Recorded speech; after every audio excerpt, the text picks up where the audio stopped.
page 62.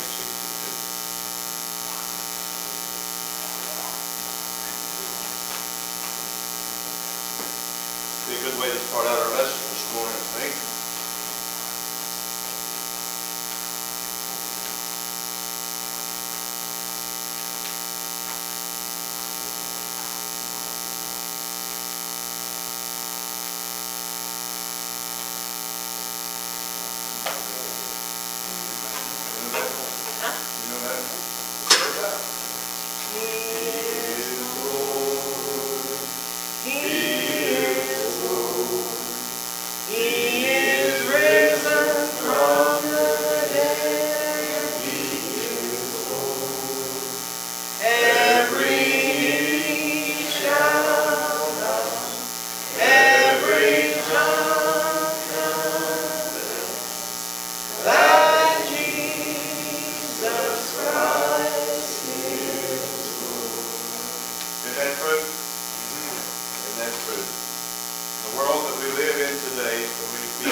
Him, shaking their fists at him, mocking him, despising him or anything that has to do with him.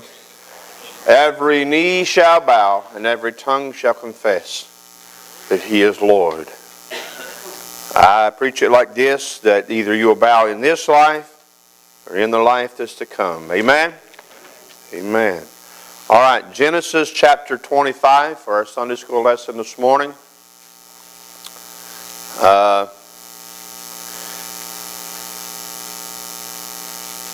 If I would probably put a title on the lesson this morning, it would be the passing of the torch. In our lesson today, Abraham, who we have been studying about for about the last 12, 15 chapters, gets to see the Lord again. So let's just start looking at it. If you would, someone read the first 5 verses. Judy, you're really good with those names. Would you read the first 5 verses? Abraham took a wife, and her name was Keturah. And she bare him Zimran, and Jokshan, and Medan, and Midian, and Ishbak, and Shua. And Jokshan begat Sheba, and Dedan, and the sons of Dedan were Ashurim, and Letushim, and Luminium. And the sons of Midian, Ephah, and Ephraim, and Halah, and Abda, and Elda. All these were the children of Keturah, and Abraham gave all that he had unto Isaac. Read one more. One more. Huh? One more. Oh. But the sons of the concubines which Abraham had, Abraham gave him and sent him away from Isaac his son, while he yet lived eastward unto the east country. All right. We know that Sarah's dead. We know that finally Isaac has got a bride. That's how we ended last week's lesson. This week we find that Abraham takes a bride. How old is Abraham right now?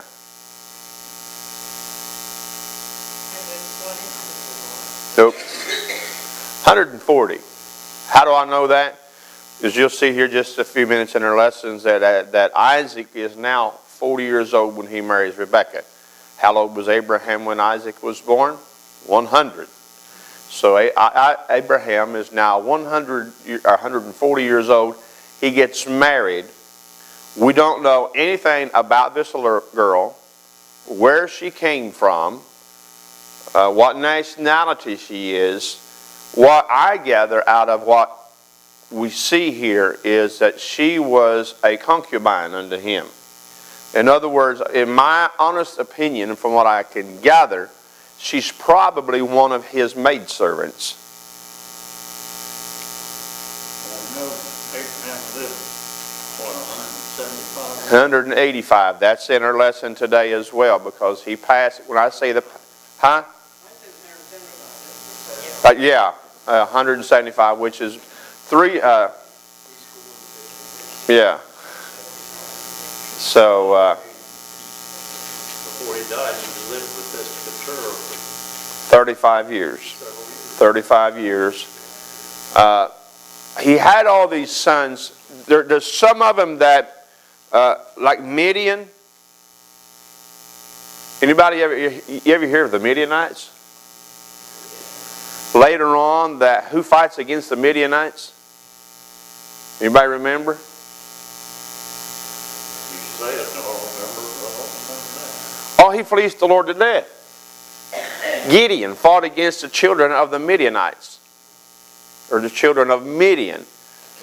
All right, this is where they came from. A lot of the children, not only does Abraham die in this chapter, but also Ishmael dies in this chapter at 137, I believe it is. I'm pretty sure. And when we see his 12 children, we recognize a lot of the names of his sons as nations that later on in life stand against the children of Israel, or Jacob's children, if you'll have it. Israel, Jacob, same person. But notice, other than this right here, the record of how they were born. And again, every now and then you see a couple of them mentioned as far as they're standing against the children of Israel and they fight with them. And the children of Israel always overcome. All right? You'll never see these people mentioned anywhere again. All right? Keturah, I think she's mentioned maybe one other place in the Bible. But other than that, she's not mentioned. She was married for 35 years, as Charlie said, unto Abraham, and yet all of the recognition she gets is really what we see right here. So is there a lot of importance in this? No, but this is history. And that's what we have to understand. And it just,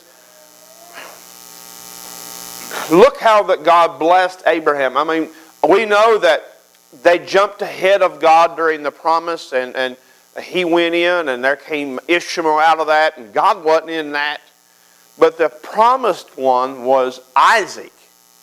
Isaac comes along, his mom dies, he gets married, and then all of a sudden, he's here, and his dad remarries and starts having children with another woman, but they're not the seed of the promise, so they don't inherit the land. Why did he send them away? Well, that's true, but here there's another thing to that. He gave all that he had.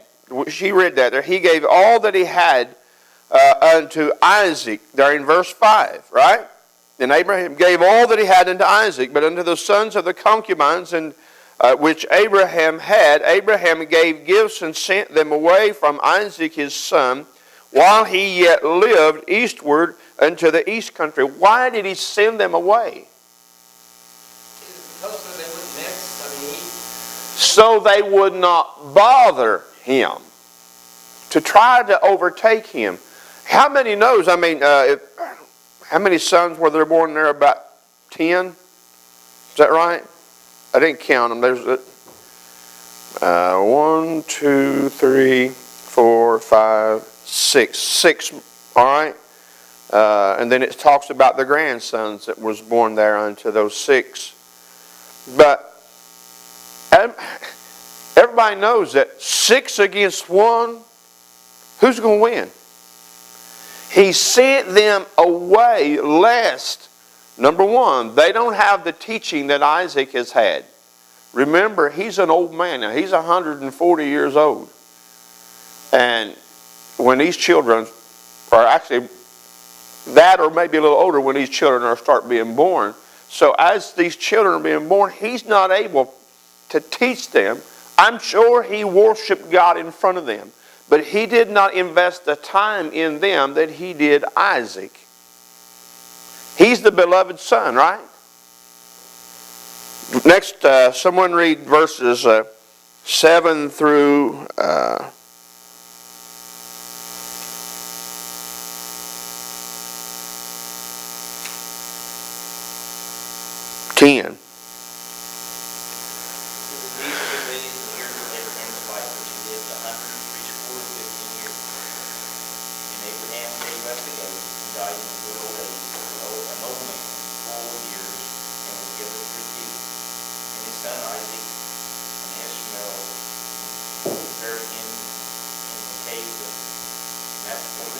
McField. And his son Zohar, I did before, and the Joseph Abraham purchased the son of Heth. It was Abraham married and served one.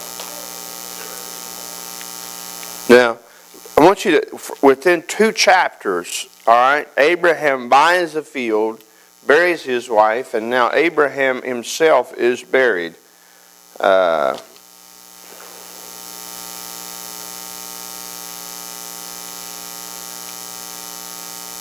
Yeah, she died in the latter part of chapter 23. 175 years old. Listen what, and I heard Chuck Swindoll preach a wonderful message on this. And Abraham gave up the ghost and died in a good old age, an old man and full of years. He lived a full life. Right? Was his life perfect? When I say his life, did everything go exactly as he could have? But yet he was blessed beyond measure. Why was Abraham blessed beyond measure? Huh? Because he followed God. His obedience to God. Your obedience is always better than your sacrifice. It wasn't his sacrifice of offering Isaac, his son, that gave him favor in the eyes of God. That was a great sacrifice. It was the obedience to the command. It wasn't the fact that he journeyed from Ur of the Chaldeans unto this land that blessed him. I mean, think about where he's at. He left a major trade city to come and dwell among strangers, people that he knew nothing about, and God continued to bless him day in and day out simply because he left and obeyed God, followed God. Come to a land I will show you. That was how he started out. Abraham, you come to a land I'm going to show you. And when you get there, every place that the sole of your foot touches, I'll give to you. Now that's a promise. So today, again, I said the passing of the torch.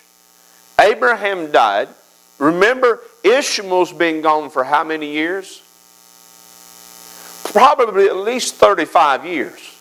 When the child was weaned, I mean, remember Ishmael was mocking Isaac, and Sarah said, you know, that ain't going to go on in my house anymore. He's out of here.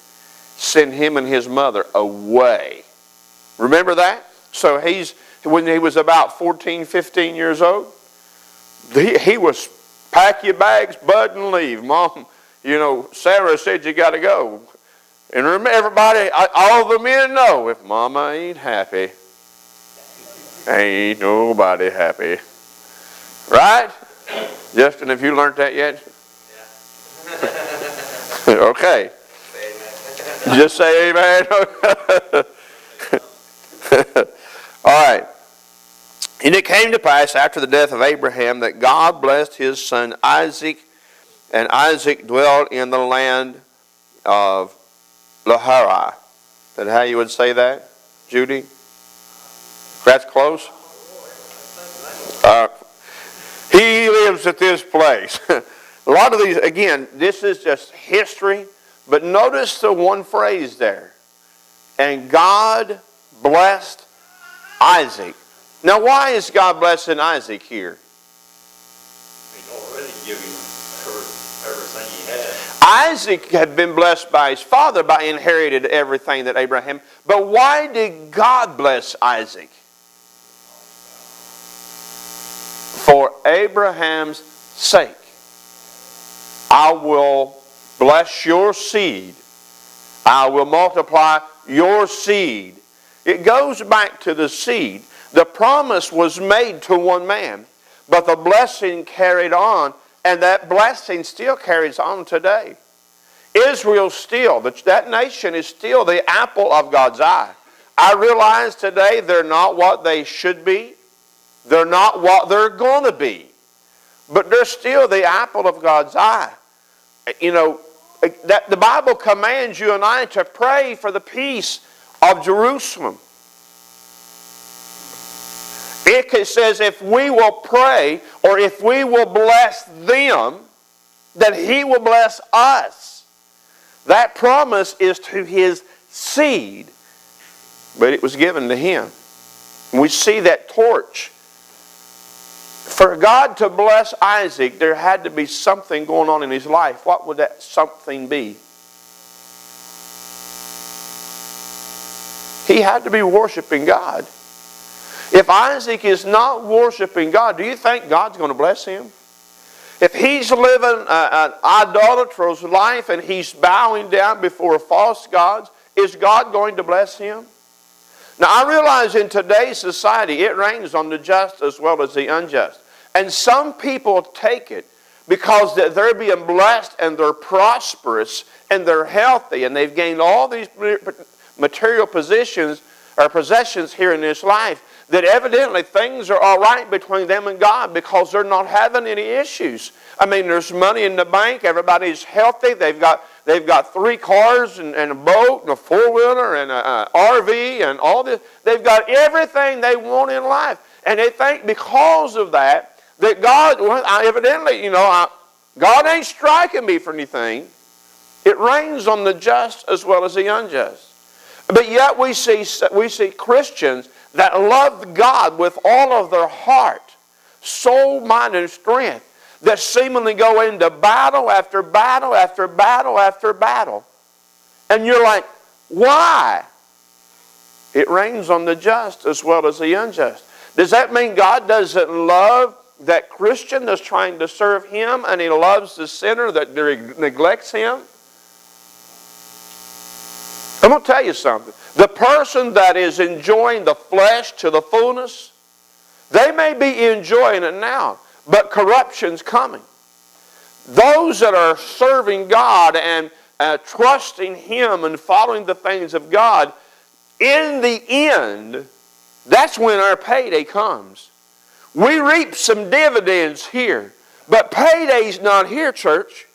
Sometimes we lose sight of that. These health, wealth, and prosperity preachers have got it all backwards. Jesus said, in this world, you'll be rich and famous and have all you need. Is that what He said? In this world ye shall have tribulation. Don't think it's strange. They hated me and they're going to hate you. He said, but this. Now I realize I put a piece of scripture in between a verse there, so don't think I'm misquoting this verse. In this world ye shall have tribulation, but be of good cheer, for I have overcome the world. How many knows this world's not our home? When this world becomes home to you, you've lost sight of God. I'm not saying it's not great to have a place to dwell in here, a nice house. There's nothing wrong with taking pride in your house and taking pride in how that God has blessed you. But when your priorities are that, instead of the things of God, you miss out on the blessing. Amen. All right. It's easy to serve God when everything is easy. But the truth is, it's like Charlie and his cancer. I like to say, I praise God, Philip, would I until I faced it? And that's my thing. It's easy, but you lose so much when everything is easy because you really don't look. You get self-dependent. You do, and you don't mean to, but you do. And that's why I think a lot of times, my life ain't perfect. A lot of things happen, but I know where to turn to. And I hold on to that fact. Even when things are good or when things are bad, I try to praise God through all this because I know it's going to come out. I've learned a lesson in life, and if you haven't learned it, listen at me today. Never get to the place where you say, that'll never happen to me. Because as quick as you do, you're going to fall flat of your face in whatever it is that you're talking about. When the Bible said, to a man that thinketh he stand, take heed lest he fall. What do we stand in? It's by grace through faith wherein ye stand. He's standing in grace, in faith, not in what we do. It's not what we do.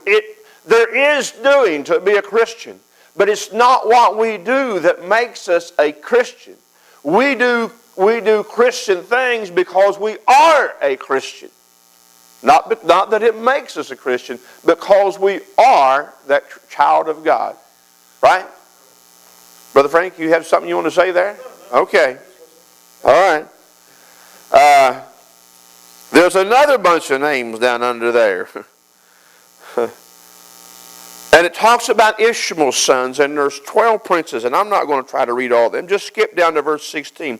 These are the sons of Ishmael, and these are their names by their towns and by their castles, 12 princes according to their nations. Why did Ishmael have 12 children? Why did God bless Ishmael? Because Abraham asked him. He said, "Oh God, that Ishmael might walk before you, that he might inherit the blessing." And God said, let me tell you something.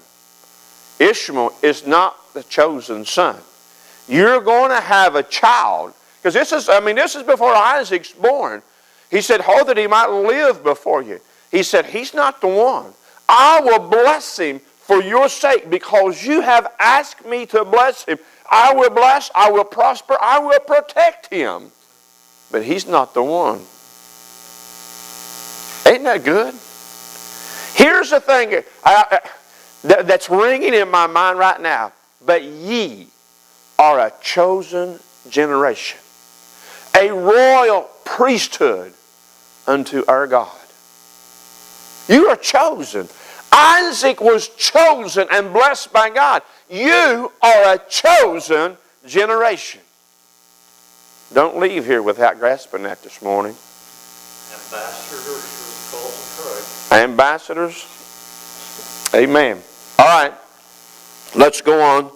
And these are the years of the life of Ishmael, 137 years, and he gave up the ghost and died and was gathered unto his people. Notice his life. There's four things we see about his life. Number one, we see his birth. Number two, we see him sent away because that when Isaac is right after he's born there, Sarah sends him and the baby away, and remember she lays down and said, "Don't let me watch him die." Then we see how God says there that he's going to bless. Not only has he told Abraham he's going to bless, he also told Hagar, "Listen, I'm going to bless that child. He's going to have 12 princes. I make him a great nation as well. Don't you worry about him. I got him." How many knows that God's got you? If God be for us, Romans 8:31, for what shall we say unto these things? That if God be for us, who can be against him? Wow. And we see that in the prosperity of the life of these people.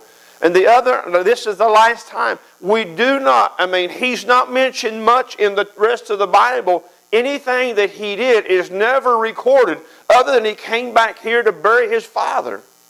Where's Hagar at? We ain't seen Hagar since he was 15 years old. And they went down to Egypt. We don't know what happened to Hagar. Why don't we know? She's not part of the plan or the family of God. Right? All right. When it says he gave up the ghost, that just means God. Just means he died. Just means he died. It says Abraham gave up the ghost too. And just back. Well, when Jesus died on the cross and he gave up the ghost, he allowed his soul to depart. I'm telling you, I wasn't in the room when these two guys died. And I know I said this maybe last week when Sarah died, or week before.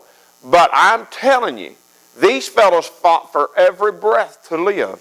It's human nature. It's built inside of you to fight to live. Very few people lose the will to live. Someone that loses the will to live is someone that's either terminally sick, that they're so sick in this world they just don't want to live, or someone that's just lost a spouse. Some of them just sat down and lose their will to live and are dead in no time. They just don't want to be here. Their life ain't worth living. We know that Abraham carried on. And I'm telling you, I've been around the bedside of them, and I watched a lot of people die. I don't know how many of you have, but I'm telling you, that struggle is there to that very last breath. No, everybody wants to go to heaven, but nobody wants to die. You know the thing about death I've noticed? It hurts. It hurts them that are leaving this world. I realize very few people die in their sleep. Very few people go to sleep and just... But even at that, something's got to cause that heart to quit. Whether it be a heart attack. Your heart just don't up and say, I'm done. Somewhere, something causes that thing to quit. All right? Let's go on.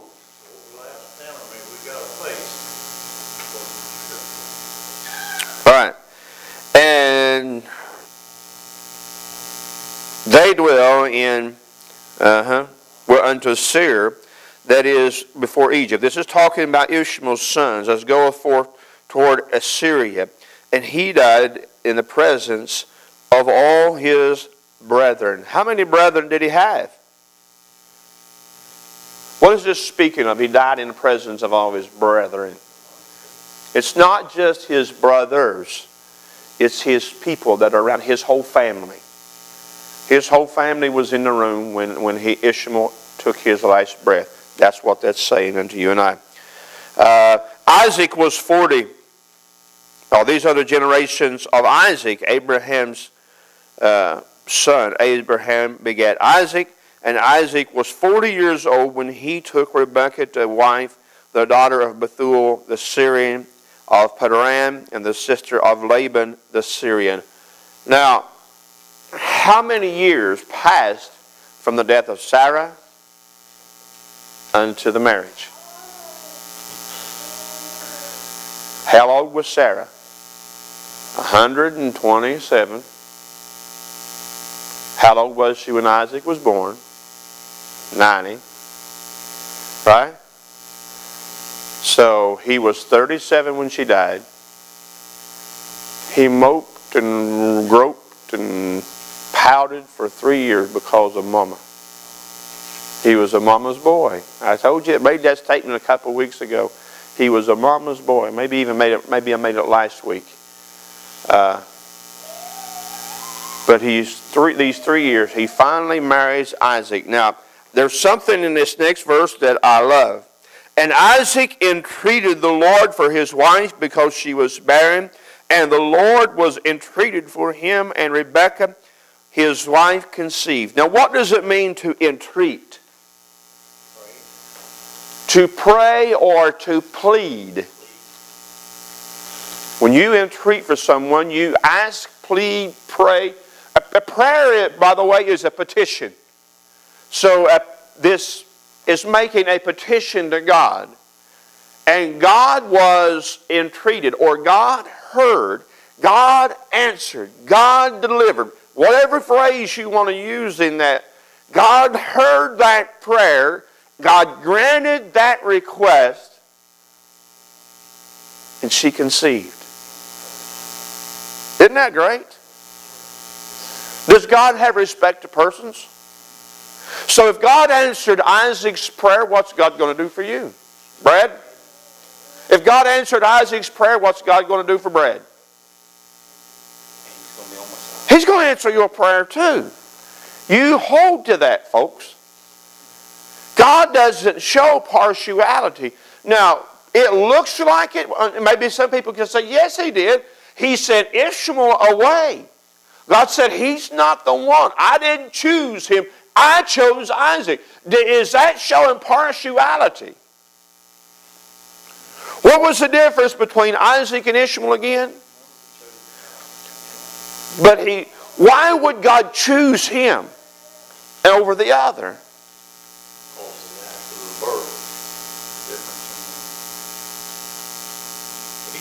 Because Rebecca was his wife, the other ones, Rebecca and Mary. No, none of these are what I'm looking for, all right? Possibly could be right, but the answer is God knew what the man would be. I'm going to tell you something. For me to sit back and think that, God, why would you let a guy like Adolf Hitler be born that would kill 6 million of the Jews, your chosen people? God, why would you let a guy like that be born? Would you? If you was God and you could stop that? Here's the thing about God and the world.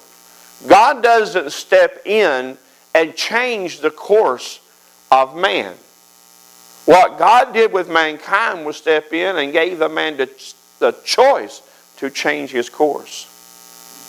America is falling apart because of America's choices. We've chose Hollywood and New York. And now we've not only, our laws are, some of the stupidest things are going on. Our laws are being based on things that are happening in other countries. This is what kind of Supreme Court that we have today. Because the people are educated in the book learning and not the book learning. If our judges, if our Supreme Court believed every word of this book, that outlaw abortion today. That outlaw gay marriage today. Just, I'll not get into the debate that's going on right now with the NRA and all these other companies. I don't want to get into that, but it's a shame. It is a shame and a disgrace. All right. And the children struggled together within her, and she said, "If it is so, why am I thus?" And she went to pray to God. God, if I'm pregnant and you have blessed me, why is this war going on inside of me? How many in here have brothers and sisters? How many fought with your brothers and sisters? That's everybody in here, right? If you were blessed with a brother and sister, you fought with one another. Here's the thing. These children were fighting in the womb. Everybody that's women that's had children and men that's had wives that have children, you sat and you watch and you can see that baby kick. Derek, you'll experience this one day with the blessings of God. You can watch that baby moving in the belly of that mother. This is, if you haven't, this is World War I going on inside of the belly of God. Why is all this happening? What's wrong here, God? This is what she asked God. Why am I thus? And the Lord said unto her, 2 nations are in thy womb, and 2 manner of people shall be separated from thy bowels. The one people shall be stronger than the other people, and the elder shall serve the younger. God said, this is what's going on. You got not one nation in there. She hadn't had an ultrasound. God, why am I getting so fat? Why is all this? Just think about it. She's got not one baby, she's got 2 twins. She didn't understand it. And God said, you're going to have 2 bouncing baby boys here. And the older shall serve the younger. Is that the way it should be? The oldest son always got a double portion of the birthright, or had the family blessing, if you will have it. A double portion. When Dad died and everything was handed out, after it was 10 kids, it was divided up into 11 sections. The oldest would get 2 portions. Everybody else would get their portions. Notice, to go back to Abraham here, he gave them gifts. Why didn't he give Ishmael anything? He gave Ishmael gifts years ago and sent him away. Everything that God had blessed him with went to Isaac. And when her days were to be delivered were fulfilled, behold, there were twins in her womb. The first came out red all over like a hairy garment, and they called his name Esau. And after that came his brother out and took his hand, and his hand took hold of Esau's heel, and his name was Jacob. And Isaac was 60 years old when she bare them, or 60. So if Isaac is 60, do the math. If Isaac is 60 when the babies are born, how old is Abraham? We read a while ago that Abraham died, being 175. If Isaac is 60, how old is Abraham when these children are born? It's easy. How old was Abraham when Isaac was born? 100. How old is Isaac now? 60. 100 plus 60 is 160. So he got to see these grandsons be born. Now, if you take the part that Abraham died in the first part of this chapter, and you just think about that, you think he never got to see his grandchildren. But when you read the story and find out Isaac's 60 and you do the math in your head, it doesn't take long. These boys were 15 years old when Grandpa died. Had you ever thought about that? Why? Because of the way it's written in the book. And Abraham died. And all of a sudden here she's pregnant and she has twins. And you think, boy, I bet he'd have been proud of them boys. Here's the thing. He was proud. He did set these grandbabies on his knee. We don't think about things like that because we think Abraham's dead. All right? Ishmael. I guarantee you Ishmael saw these children. What was Ishmael when these children were born? Ishmael was 75. So Ishmael probably saw these children. If you put 15 and 60 together, you get 75, right? All right. Hope I ain't boring you. Just bringing out things that we wouldn't think about because of the way that it's written. But when you take the whole book and you put all the pieces of the puzzle in there, you can see that taking place. And honestly, I never had thought about that until I studied for this lesson, and I saw that. I think some. Because they buried their father together. Remember, if Ishmael was living down toward Egypt, when they left, that's where they went to Egypt. He was raised in Egypt. How would Ishmael know that Abraham is sick and about to die? Isaac sent for him. He said, hey, just want you to know, Dad's about to leave here. If you want to see Dad live, you better get on your camel and get here quick as you can. Because everybody knows, you didn't have a funeral home to take them to and wait till they got there. Right? They didn't have the embalming stuff that they had today, that they didn't keep that body up 10 days or whatever and preserve it. When they died, they wrapped that body with spices and they buried it. Because it's hot. And again, within a matter of a couple hours, when you die, your body starts breaking down. It's just, that's nature going back to the dust. So he had to send for him and say, hey, right?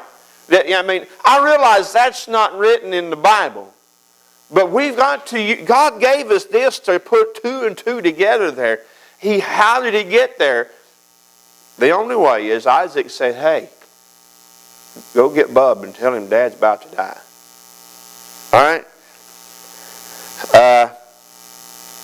And the boys grew, and Esau was a cunning hunter, a man of the field, and Jacob was a plain man, dwelling in tents. I love that phrase. Just plain old Jacob. Esau loved the outdoor. Jacob just sat around in his tent. Complete opposite. Again, Isaac was a mama's boy, and Jacob. And if you study the life, when we study the life of Jacob here, you will plainly see that Esau was loved by Isaac, and Jacob was loved by Rebekah. He was mama's boy, mama's pride and joy. Esau's this big, strongly, man's man, gets out there, has that scruffy beard, and he's out dragging in the deer or the turkey or whatever there just time to eat. That's Esau. Jacob, he don't care if the sun don't shine. Right? Why? Mama taking care of him. And Jacob saw, listen, Jacob put on a bowl of soup if you had it, pottage, and Esau came from the field, and he was faint. And Esau said to Jacob, feed me, I pray thee, with that same red pottage, for I am faint. Therefore his name is called Edom. And Jacob said, sell me this day thy birthright. And Esau said, behold, I'm about to die. What good is this birthright to me? Now I realize it reads a little bit different, but this is what he's saying. And Jacob said, swear unto me this day. And he sware unto him, and he sold his birthright unto Jacob for a bowl of chitlins. And then Jacob gave Esau bread and pottage of lentils. By the way, that's... and he did eat and drink, and rose up and went his way. Thus Esau despised his birthright. What was the birthright again? Double portion. Sell me your birthright. So who's keeping record here? Jacob. He sold it to me for that bowl of soup. Esau, I sold it. It wasn't no good to me. I was about to die. It wasn't profiting me anything anyhow. I needed that. I'd have died if I hadn't got that bowl of soup. Would he have died? I don't understand. Why can't he walk to the bar and get his own? I don't understand that yet. I didn't think about that. And it shows Esau, material things didn't mean nothing to Esau, but to Jacob it did.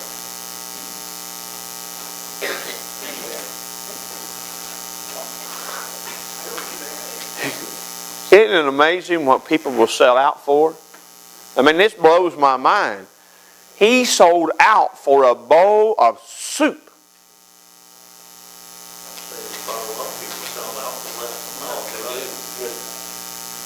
What was he satisfying with this bowl of soup? Flesh. If you sow to the flesh, you'll reap what?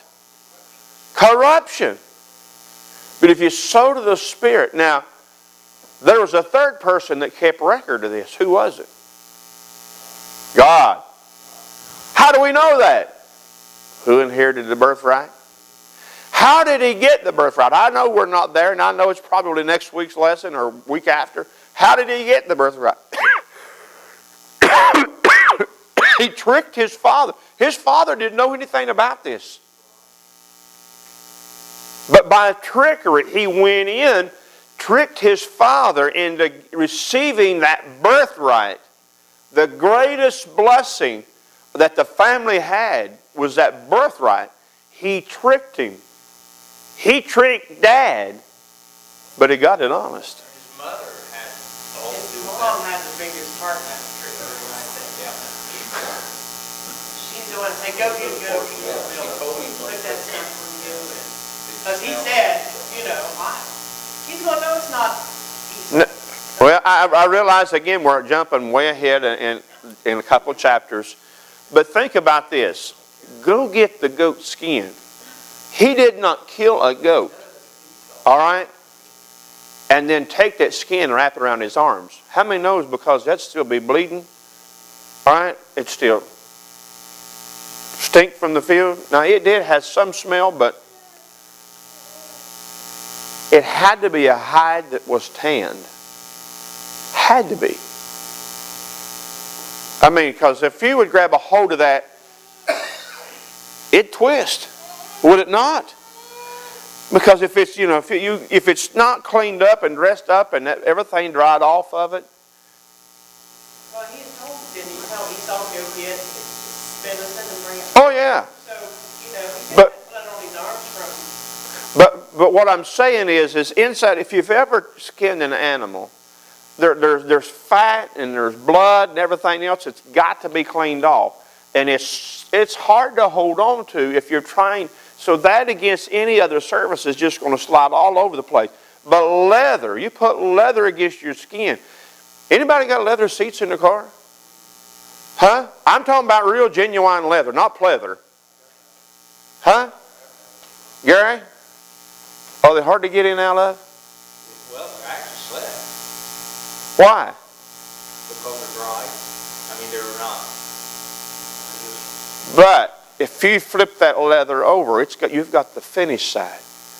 All right? So he wouldn't have had the finished side against his skin. It wouldn't be like, it would be rough. It would grip. It would hold. I would say, because Esau was the outdoorsman, he probably killed them, butchered them, whatever. I'm sure they keep the skin. But here's the thing about the goats, all right? That's what they ate. They ate their goats, they ate their sheep, they ate their cattle. Again, he would go hunting, but that ain't what they lived on. This family lived on, folks. I mean, I've got Bubba pinned up in the pen right now. I've got a steer out there. But guess what? Next Sunday, I'm taking him down for a dinner invitation. Why do I have that? Because I fed him because he's getting ready to feed me. That's what they did. They traded, they sold, they bought.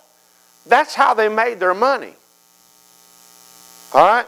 And they sold these skins. That's how they would clean these skins. That's how they made their money. People in cities didn't, they didn't have I guess you would say all these skins. I mean, they would go and they would trade. They would trade. Remember, they're herders. If you're moving from place to place herding, when do you have time to plant corn? You don't. And if you did, the goats or sheep or cattle would eat it. So, all right, let's take a break. I hope you got something out of the lesson. At least you learned some math questions.